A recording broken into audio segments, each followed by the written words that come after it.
this is what we do. So today, I want to bring you an Irish story that comes from the west of Ireland. Once, many, many years ago, above the cliffs and crags of Western Ireland, there was a young woman. Her name was Margaret. She lived in a small cottage. She had a little garden and a few cows. She lived alone, for her parents were long gone and she had no siblings. But it was a pleasant life, if rather uneventful. One morning, Margaret woke up. She washed her face and hands. She had her tea, I guess, and oatcakes, and then she said her prayers, and then she went outside to look over that cliff to see if there was anything new. And that day there was, because down in the inlet at the bottom of the cliff was a fine sailing ship, and coming up the path from the shore was the handsomest man she had ever seen. Of course, you may say that she was there in a small town, so there wasn't a lot to compare, but still, he was very handsome. His hair was black and curly, his eyes were blazing blue, and his smile was dazzling, and he was headed her way. When he came close, he said, "Fair maiden, I ask a favor," and she said, "What do you need?" And he said, "Well, my men and I, we are sailing from the kingdom of the south to the kingdom of the north, but our journey has been longer and more arduous than we expected, and we need provisions." She said, "Provisions?" He said, "We need food." So she thought about her garden and she said, "Vegetables?" He said, "No." She thought about her cows and she said, "So maybe milk or cheese?" He said, "No." She said, "Well, what is it that you want?" He said, "Well, we are men. We are manly men. We need meat." And she said, "Well, then you do want my cows." And he said, "Yes, indeed I do, and I am prepared to pay you for them." And he named a price. It was a princely sum, which was appropriate because he was, in fact, a prince.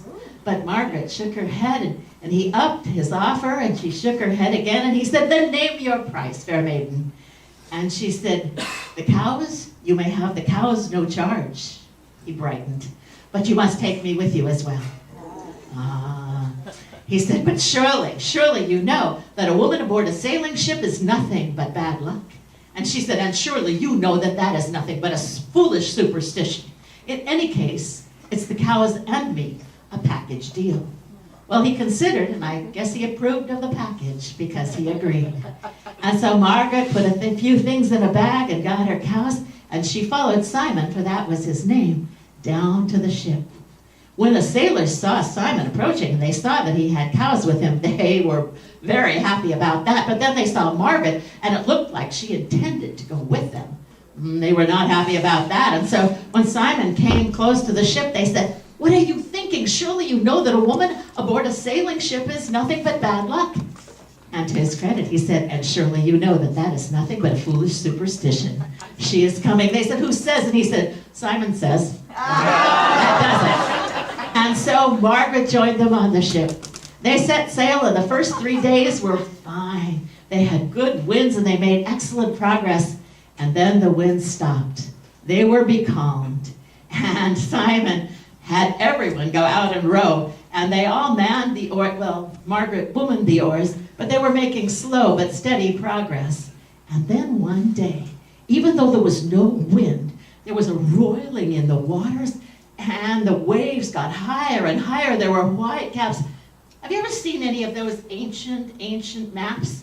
And sometimes in the corner it will say something like, "Here there be dragons."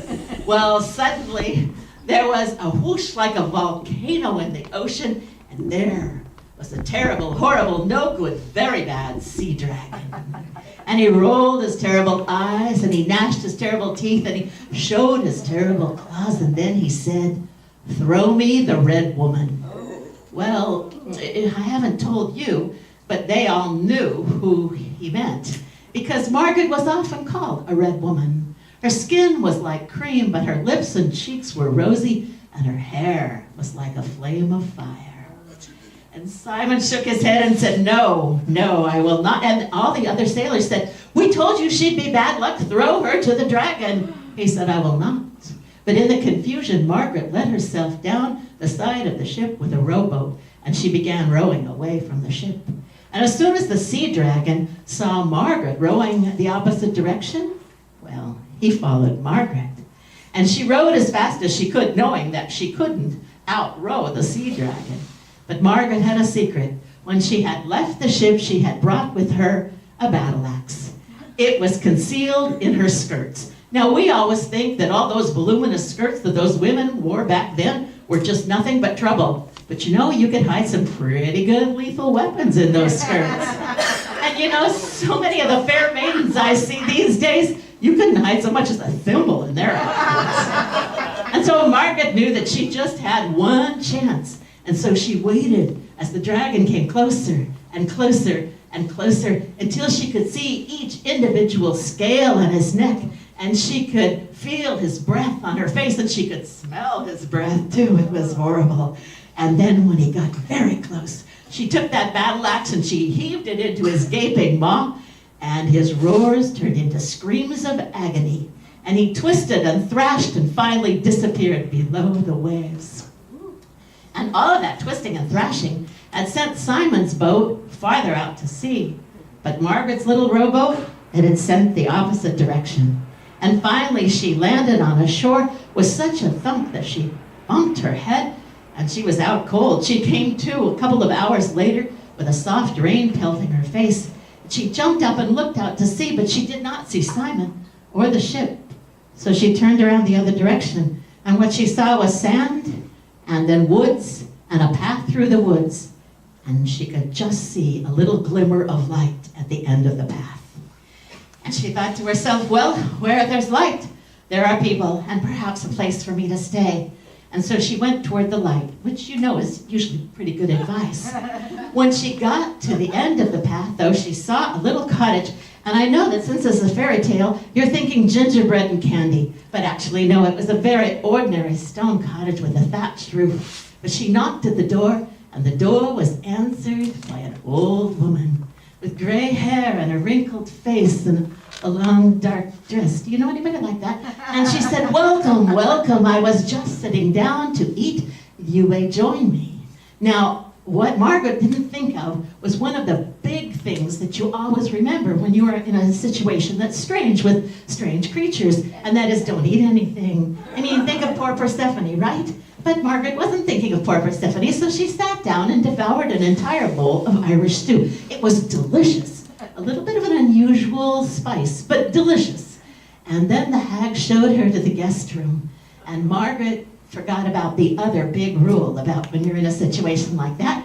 Don't go to sleep. I mean, remember the invasion of the body snatchers. But she did not remember that, and so she fell into a deep, deep sleep, and she only awoke when the hag was shaking her by the shoulders and said, get up, you lazy bones. It is time to go to work. And she had quite a to-do list for Margaret, and it was mostly scrubbing and shining and polishing, and, well, you know, she wasn't a Disney heroine, so I doubt that she was whistling while she worked. But she did look around the cottage, and she noticed that it was quite ordinary except for two things.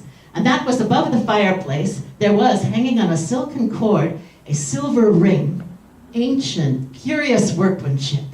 And above that was hanging a silver sword, also ancient, although it did look very sharp.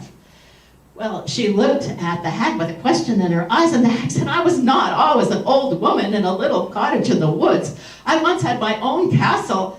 Perhaps you've heard of it, the Black Castle on the White Dune. But a horrible giant overtook it, killed my mother, and, well, that's why I'm here. So I have been looking for a brave knight who will kill the giant and get me back my castle. She said, haven't you encountered any brave knights? She said, oh, I have, at least 100. But in order to kill the giant, you have to use the sword. And in order to grasp the sword, you have to wear the ring. And none of them, the ring would not fit any of their fingers. And she said, well, let's see. That's 100 men with 10 fingers each. That's about 1,000. She said, well, pretty much. A couple of them were missing a few fingers. And there was this one guy with 6 fingers. He was looking for a princess or a buttercup or something like that. But basically, no one fit the ring. And Margaret was thinking about Simon. Well, in the middle of all the scrubbing and polishing, one day she'd had it. And she said to herself, I'm leaving.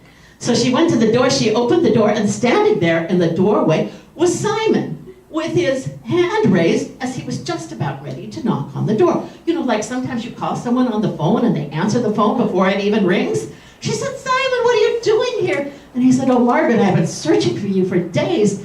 And she said, and I have been thinking of nothing but you."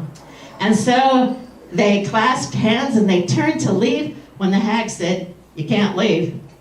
And Margaret said, what do you mean we can't leave? You are not the boss of us." And the hag said, "In fact, at this moment, I am." And though they tried to leave, they found themselves stuck to the floor. And Simon said, "What must we do to escape?" And she said, "Kill the giant." And so Simon went to the ring, but it didn't fit on any one of his fingers. So he tried to get the sword, but he couldn't. So he said, "Well, no matter. I have my own horse and I have my own sword. I will defeat the giant." And so he headed off. Now, when he was gone, the hag took a handful of herbs and spices from a basket, and she threw it into the fire. And magically, it turned into sort of a screen, kind of a pay-per-view, so you could see everything that was happening in front of the Black Castle on the White Dune. And so they saw Simon charging with his sword upraised, saying, "For Margaret." Well, now the giant had sensed that there was someone out there, and so he emerged from the castle with a big club and saying, this is a little bit familiar but a little bit different, so stick with me here. "Fee, fo, fum, fey, what foolish mortal comes here today? Churl or champion, knight or knave, one blow from my club and you're in your grave." Well, Simon fought well, but the giant fought better. And with one blow from his club, Simon lay lifeless on the White Dune. Now, I don't think I told you this, but in case you were thinking that the White Dune was just white sand, no, it was the crushed bones of the other would-be knights. Anyway, Margaret, in her fury, had watched this whole thing, and she said, "No!" She whirled around, grabbed the ring, and slipped it on her finger. A perfect fit. "Oh," said the hag, I never thought. I mean, I just assumed." "Yes, but you assumed wrong, didn't you?" said Margaret. Margaret, I am the champion you have been waiting for." And so she grabbed the sword, which came off easily in her hand, and she headed off for the White Dune. And as she rode across the dune, she raised her sword, and she said, "For Simon." Well, of course, the giant had sensed that there was someone else there, so he came out and said, "You can join me if you want. Fee, fo, fum, fey, what foolish mortal comes here today? Churl or champion, knight or knave, one blow from my club and you're in your grave." Well, the giant fought well, but Margaret fought better. And so, with a swish of her sword, the giant was on his knees, and another swish, and the giant's head was rolling across the White Dune. And then the hag appeared behind Margaret. She whirled around, raised the sword, and said, "And now you will die too, for you are responsible for the death of the man I love." And the hag said, No. Sometimes things that are done can be undone. Follow me." And so Margaret followed the hag into the castle, and they went up and up and up till they got to a tower room. And there in the middle of the room was a large oaken chest, and inside the oaken chest was a birch chest. And inside the birch chest was a silver box, and inside the silver box was a golden box. This could go on for a long time. And inside the golden box was a green glass bottle. "What is it?" said Margaret, and the hag said, "Healing serum." Said, "For Simon?" "Well, yes, eventually, but first for me." She took off the cork and she began to pat the serum all over her. Wow, it was amazing. Those crow's feet, gone. The little frown lines, absolutely gone. The dark spots on her arms, the varicose veins, all disappeared tragically. The exact formula has been lost over the years. But finally, Margaret grabbed the bottle and ran down and sprinkled what was left over Simon, and he came back to life, as good as new. Well, actually better, if possible. His hair was curlier, his eyes were bluer, his muscles were musclier, and he looked at Margaret and said, "Thanks." And so the two of them went down to the shore and they got on that sailing ship. None of the sailors complained this time, and they sailed without further difficulty to the kingdom of the north, where on that dock they were greeted with 100,000 welcomes, 100,000 thanks, 100,000 precious pearls. And so Simon and Margaret were married, and the festivities, they lasted for 9 days and 9 nights, but the love, that lasted forever. Thank you.